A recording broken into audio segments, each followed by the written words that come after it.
3ஆ இருக்கும். எப்படின்னா சரீரம், ஆத்துமா, ஆவி.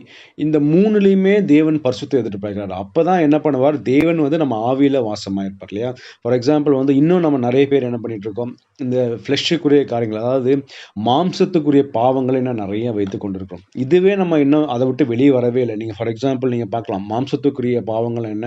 இன்னும் வந்து நெறைய பேர் என்ன பண்றாங்க, சிகரெட் குடிக்கிறாங்க, தண்ணி அடிக்கிறாங்க, சாராயம் குடிக்கிறாங்க. மாம்சத்தின் இச்சை நெறைய இருக்கு இல்லையா? விபச்சாரம் பண்றாங்க. உண்மையா நெறைய இடத்துல விபச்சாரங்கள் நடந்து கொண்டு இருக்குது இல்லையா? மேபி நமக்கு தெரியாம இருக்கலாம். ஆனா நெறைய இடத்துல வந்து அந்த விபச்சாரங்கள் நெறைய இருக்கு. இந்த மாரி மாம்சத்துக்குரிய காரியங்களே வந்து இன்னும் நம்ம விட்டு வெளிய வரவே இல்ல. ஃபர்ஸ்ட் நம்ம என்ன பண்ணணும், நம்ம வந்து மாம்சத்துக்குரியதை பரிசுத்தம் பண்ணினாதான் அடுத்ததுக்கு என்ன எங்க எங்க போ முடியும்? இந்த ஆத்துமாக்குள்ள போ முடியும். நமக்கு மாம்சமே இன்னும் சுத்தமா இல்ல. நம்ம எப்படி ஆத்துமாக்குள்ள போவோம் இல்லையா? ஆத்துமால என்ன இருக்குன்னு நீங்க பார்த்தீங்கன்னா, எரேமியா 17:9 நீங்க வாசிச்சீங்கன்னா, எல்லாவற்றை பார்க்கிலும் இருதயமே திருக்குள்ளதும் மகா கேடுள்ளதுமா இருக்கிறது. அதை அறியத்தக்கவன் யான் இல்லையா?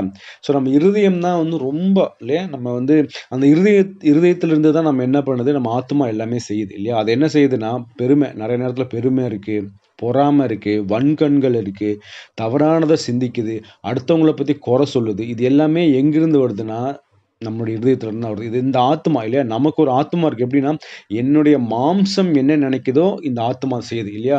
எனக்கு வந்து ஒரு பொருள் மேல இச்சையா இருக்குன்னா, அந்த அந்த அந்த இச்சை எங்கிருந்து வருதுன்னா, இந்த ஆத்துமா திங்க் பண்ணுது இல்ல, எனக்கு அந்த பொருள் வேணும், அந்த பெண் மேல எனக்கு இச்சையா இருக்கிறேன், இல்ல அந்த மாரி உள்ள திங்க் பண்ணி அது என்ன ஆகுது, நம்மளுடைய மாம்சம் அதுக்கு வந்து செயல்பட்டு கொடுக்குது இல்லையா?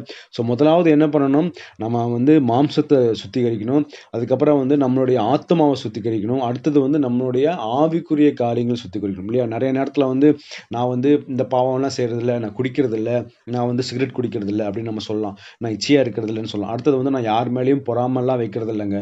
நான் யாரையும் வந்து வன்கண் வைக்கிறது கிடையாது. புறங்கூறுறது கிடையாது. நான் அன்பா இருக்கேன்னு நீங்க சொல்லலாம். ஆனாலும் ஆவிக்குரிய பாவங்கள் நெறைய இருக்கு. ஃபார் எக்ஸாம்பிள் நீங்க பார்த்துக்கலாம். நான் வந்து நல்லவங்க இல்லையா? நான் அந்த பாவி மாரிலாம் கிடையாது. அந்த குடிகாரன் மாதிரிலாம் கிடையாது. நான் வந்து கரெக்ட்டா சண்டே ஆனா சர்ச்சுக்கு போயிருவேன். நான் வந்து தசமபாகம் குடுக்குறேன். நான் தேவனுக்காக ஊழியம் செய்றேன். அப்படின்னு சொல்லிட்டு நம்ம சுயநீதிய வைத்துக்கொண்டு நெறைய பேர் இருக்கிறோம். இல்லையா? ஆவிக்குரிய பாவங்கள் நெறைய இருக்கு.